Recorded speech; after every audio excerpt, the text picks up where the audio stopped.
clear example. Likewise, there's what I would call forcing, which, for instance, would be like if I six-pooled as Zerg against a Terran. I know that if the Terran player early expands, like let's say like my Terran opponent made a command center before he even made a barracks, like he went depot, command center, my six pool will kill that outright.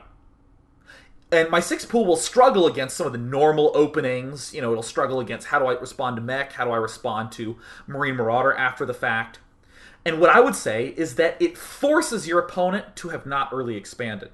In other words, I kill everything that's an early expand, and now my question is, how do I deal with everything else?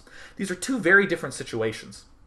The response is you seeing this and saying, oh, cool, I'll do that. The forcing is you saying, I have already set myself up for this, because it kills this half of strategies, so now I only need to worry about this half of strategies.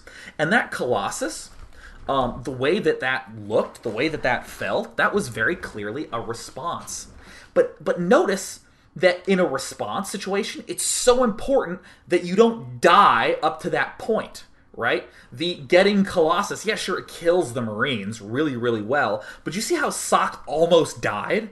He, like, seriously, was like so close to winning that Colossus, barely came out in time. When it came out in time, whew, that was pretty close. It wasn't one-sided crush. It wasn't, ooh, I countered it. It's not A greater than B or anything. It was really close. Now, if you, for instance, did like a Colossus rush, you could say to yourself, cool, well, I'm not going to worry about any sort of big Marine opening because I've already forced a win to that if I'm like rushing for a Colossus. But now I need to worry about some player who can get a Viking fast, all these sorts of other things. So with that forcing thing, the real question is what happens afterwards. So remember, the response is, can I stay alive until I can make my response? The forcing is, can I stay alive after this period where I've limited his set of options? And the reason this is so important is because people tend to roll this up into one big group, and they just think of it being an immediate thing, when really there's these huge stretches of time you're always worried about. And actually, I'll say this, if you watch another one of these games, Socke tries to get the Colossus, the game on Lost Temple, and Marrow just does a beautiful job, apparently causing my computer to crash. Alright, well, it looks like my Starcraft 2 is just glitched out. Let's see, yeah, just totally froze. That's great. Well, looks like half my computer is also freezing as well. Nice, it's amazing to be back. Let's see if it comes back at any point. Alright, you guys ready? Are you ready for this? Here it comes. Here comes the Control-Alt-Delete. That's right, let's go to my task manager. And it looks like StarCraft 2 will sadly have to be closed, but that's okay because they have the ×8 stuff. So you know what? Because I am a creative individual, what I am actually going to do is I'm going to open I'm going to open a different replay.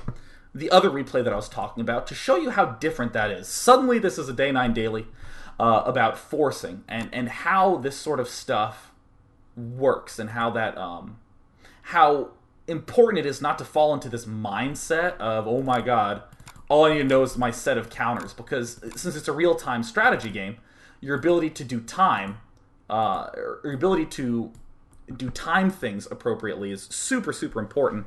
So, whoa, I just dragged the replay onto loading screen, and this is what I got to see, so I sincerely wonder if it will actually load widescreen.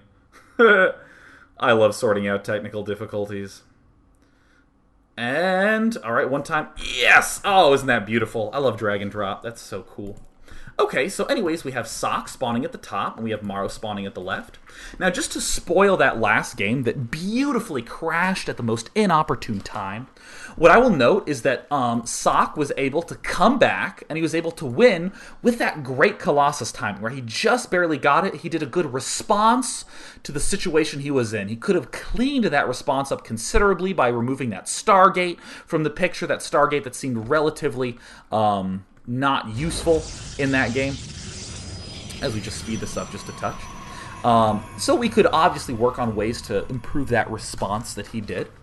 But you still notice that all the danger was in that before period, where you actually are able to stay alive. And that's the thing that Socke really struggled with there. And Marrow was able to put a lot of pressure on. In a typical game, assuming all things are going equal for both players, those Colossi will come out just in time and Marrow will have to retreat, and then it will be even. Then all of a sudden, it means that Socke has to go on the aggressive, the offensive. He has to be aggressive, sometimes combined to be the aggressive. And Marrow has to be on the defense and all that good stuff. So what we're going to see is a remarkably different feel to a game. So this is actually going to work out pretty nicely. Apparently that crash was, the StarCraft gods' way of saying, Sean, if you're going to talk about counters, you may as well make a point. And fortunately, I've had enough caffeine to play it off cool. So either way, we have some good old chasing action going on. I'm torn as to whether or not it's okay to chase this probe, because the probes are just so scary. They do so much damage that committing an SCV seems reasonable, but I'm always a little bit leery. Either way, be very proactive about your probe harass if you are a Protoss player against a Terran player. One of the most important aspects of good Protoss play, especially on those two-player maps. Here comes the Marines coming out right now. Marrow getting his command center. Queuing up. What is he going to do with this? We will see in just a moment. God, Marrow really wants that probe dead. I want to know what it's like to see this SCV. You're driving exactly 30 miles an hour, and there's a probe driving exactly 30 miles an hour. It's very Nietzsche-like. Your life almost has no purpose. Or in a frame of reference, as Einstein would say, both of them are just kind of chilling out. Seriously, his words. But either way, we have Marrow's Marrow's Marine doing a little bit of probe hunting, and yeah, there he kills it off. Deflam, taking him down. So here we go. There's the command center going up. Ooh, yes, an early expand. Beautiful. Now, what is Socke doing? Socke is doing a very similar build. It looks like he is not getting Warp Gate. He's favoring getting a second gateway early. Love this style of play. 2 naked gateways, no Warp Gates coming up. Going to be able to save enough money to get an expansion up. And this is generally hinted by no geyser here. Anytime you see 2 gateways this fast as Terran, you should probably be thinking a little bit on the expandering front. Because, I mean, really, what is your Protoss buddy going to do? Is he going to, 2 Warp Gate you to death? No. No, goodness, no. But, I mean, again, ooh, early Zealot pressure. Oh, my God, apparently 1 slash from the sword turned the Marine into ash. But look at this, Marrow with some incredibly good micro. Just doing the ring around the rosy. And, of course, that is the official name. And we do have the Zealot running up here. Always kind of like having a Stalker in there, like the 1 Zealot plus 1 Stalker is super, super potent. But here it comes, a Sacrificial Stalker by Socke. Apparently, a little bit of a misrally point there. But either way, Marrow's going to be able to probably defend this pretty reasonably easily. Now, if this were first week of beta Marrow, what Marrow would be doing is he would be now building a whole bunch of barracks, probably 4 or 5, no gas, and he would just be going mass Marine.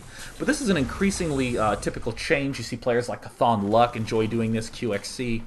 Even your friendly neighborhood Day 9 loves doing this. Getting a very early tech lab and favoring that stim very fast. Marines do a lot of damage. They help you stay alive.